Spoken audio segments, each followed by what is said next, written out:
Shalom, selamat pagi jemaat dikasih Tuhan. Bagaimana kabarnya hari ini? Saya berharap semua dalam kondisi yang baik tentunya. Ya, pagi ini kita berjumpa kembali dalam renungan pagi. Dan marilah kita akan bersama-sama merenungkan kebenaran firman Tuhan. Sebelumnya kita berdoa. Bapa di surga, terima kasih Tuhan, kami mengucap syukur pagi hari ini Tuhan. Kami bersyukur untuk setiap berkat pemeliharaan perlindungan Tuhan dalam hidup kami. Kami juga mengucap syukur untuk hari yang baru yang Tuhan beri. Dan saatnya kami juga merindukan firman-Mu ya Tuhan. Mari berfirmanlah dan urapilah kami semua sehingga kami bisa menangkap pesan-Mu, bisa melakukannya dalam hidup kami. Terima kasih dalam nama Tuhan Yesus. Kami berdoa dan bersyukur. Amin. Mari jemaat dikasih Tuhan, kita akan buka Alkitab kita. Firman Tuhan pagi ini saya ambilkan dari Amsal 13 ayat yang ke-13. Saya bacakan. Siapa meremehkan firman, ia akan menanggung akibatnya. Tetapi siapa taat kepada perintah, akan menerima balasan. Saudaraku dikasih Tuhan, bicara tentang ketaatan. Ini tidak mudah.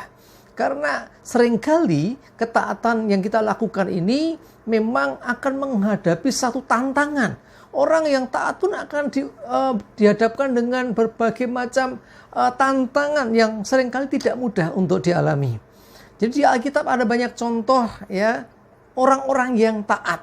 Tetapi juga ada contoh-contoh yang tidak taat. Saya akan coba beberapa orang-orang yang taat. Yang pertama contoh orang yang taat ini adalah kita tahu Bapak Abraham. Abraham seorang pribadi yang sangat taat. Ya, di samping dia percaya, dia juga taat, dia melakukan apa yang diperintahkan. Salah satu perintah yang berat sekali adalah ketika dia diperintahkan untuk mengorbankan anaknya yang dikasihnya, yaitu Ishak. Sangat tidak mudah. Bagaimana mungkin anak yang dikasihinya ini harus dikorbankan kepada Tuhan? Ya, dikorbankan itu dalam waktu itu adalah disembelih, ya, darahnya dicurahkan dan nanti biasanya terus dibawa ke dibakar, ya. Jadi ada korban bakaran kepada Tuhan. Wah, ngeri sekali, ya. Jangankan anak sendiri, anak orang lain aja bisa nggak tega gitu ya kita. Ini anak sendiri, sangat-sangat berat perintah itu. Tetapi Abraham adalah orang yang taat karena dia tahu siapa yang memerintah, yang memberikan perintah, karena dia tahu dan mengenal siapa Tuhannya. Di balik semua itu pasti ada maksud yang jauh lebih baik. Dan betul, ya, karena ketaatan itulah Abraham dijadikan disebut sebagai bapak orang beriman. Luar biasa, bapak orang percaya, ya. Oke, ada juga janda Sarfat. Kita tahu kisahnya, janda Sarfat ini miskin, nggak punya apa-apa. Tetapi ketika ketemu dengan Nabi Tuhan diperintahkan, ya, oleh Tuhan untuk menerima Nabi Tuhan ini. Dan dia taat apa yang dikatakan oleh Nabi Tuhan ini. Sehingga akhirnya dia diberkati luar biasa. Ya, jadi tidak mudah loh itu.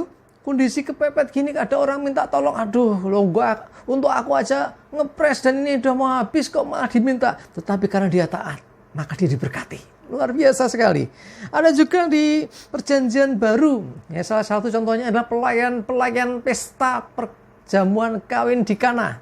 Saat anggur habis, ya, Maria berpesan kepada pelayan-pelayan itu supaya dia taat, ya, taat apa yang dikatakan oleh Yesus nanti. Perintahnya apa, lakukan saja. Ya, waktu itu perintahnya adalah supaya tempayan itu diisi dengan air sampai penuh. Dan betul, karena ketaatan juga terjadi mujizat sehingga air menjadi anggur.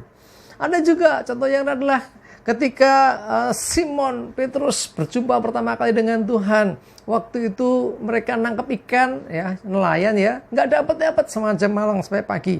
Lalu Yesus berkata, bertolaklah, ya, ke tempat yang dalam, tebarkanlah jalamu. Simon ini udah pengalaman.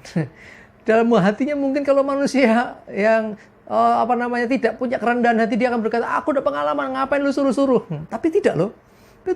Simon tidak lakukan itu. Dia taat, dia melakukan. Dia berkata apa? Guru, telah sepanjang malam kami bekerja keras dan kami tidak menangkap apa-apa. Tetapi engkau menyuruhnya, aku akan menebarkan jala juga. Dan setelah itu mereka menangkap ikan dalam jumlah yang sangat-sangat besar. Karena ketaatan membuahkan berkat. Ya, luar biasa sekali. Tetapi ada juga contoh ketidaktaatan. Ya, tadi dikatakan siapa yang meremehkan firman. Ya, ini orang-orang yang tidak taat. Di Alkitab ada beberapa contoh. Contoh pertama adalah tentunya Adam dan Hawa. Ketika dia atau mereka itu tidak mentaati firman-Nya, ya, melanggar firman-Nya dengan makan buah yang dilarang Tuhan, sehingga berakibat mereka jatuh dalam dosa. Ya, ngeri ya. Terus ada juga istri Lot. Ya, di Kejadian 19 ayat 26 dikatakan, tetapi istri Lot yang berjalan mengikutinya menoleh ke belakang, lalu menjadi tiang garam. Loh, kenapa? Karena perintahnya adalah lari terus, jangan menoleh ke belakang. Ya, waktu itu kejadiannya adalah ketika Sodom dan Gomora itu dijungkir balikkan atau dihukum oleh Tuhan. Ya, jadi gara-gara itu akhirnya justru ya istrinya Lot jadi tiang garam. Jemaat dikasih Tuhan, ada banyak contoh di Alkitab, orang-orang yang taat dan orang-orang yang tidak taat. Kita tahu orang-orang yang tidak taat pasti berakibat tidak baik, pasti berakibat yang buruk. Sebaliknya orang-orang yang taat kepada perintah, kepada firman, dia terima balasannya, terima upahnya dalam pengertian yang lain. Jadi artinya apa? Dengan ketaatan maka kita akan mengalami hal-hal yang baik. Ketika kita mentaati perintah Tuhan, firman Tuhan, sekalipun nggak masuk di akal, tetapi kalau kita mentaatinya, berarti kita mempercayai bahwa Tuhan memberikan perintah itu tentunya sudah melalui pertimbangan. Tuhan tidak akan memberikan perintah yang kita tidak bisa lakukan. Dia hanya memberikan perintah apa yang kita bisa lakukan. Ya, asal kita taat, sekalipun nggak masuk akal, lakukan saja, maka kita akan mengalami hal-hal yang ajaib di dalam Tuhan. Amin. Mari saya mengajak jemaat dikasih Tuhan belajar taat. Ayo taati firman-Nya, taati apa yang diperintahkan Tuhan, supaya hidup kita selalu di dalam perkenanan Tuhan, hidup di dalam penyertaan dan berkat Tuhan. Amin. Bapa di surga, terima kasih, kami bersyukur pagi ini Tuhan, kami belajar Tuhan, betapa pentingnya kami mentaati akan perintah-Mu. Sekalipun kadang pikiran kami tidak mengerti, kadang-kadang atas perintah-Mu kami tidak paham, tetapi dengan ketaatan kami percaya akan banyak perkara ajaib terjadi, mujizat pun terjadi. Sebaliknya Tuhan, ketidaktaatan justru membawa malapetaka, ketaatan seringkali membawa celaka. Jauhkan itu dari hidup kami ya Tuhan. Terima kasih, kami bersyukur menyerahkan hidup kami terus dalam bimbingan-Mu ya Tuhan. Sertai kami, jauhkan celaka dan mara bahaya, termasuk jauhkan kami dari penyakit virus corona. Biarlah damai sejahtera dan berkat Tuhan menyertai hidup kami hari ini. Terpujilah nama Tuhan. Dalam nama Tuhan Yesus, kami bersyukur dan berdoa. Amin. Mari jemaat dikasih Tuhan, tetap semangat, maju terus dalam iman dan pengharapan. Ingat, taati firman-Nya. Tuhan Yesus memberkati. Amin.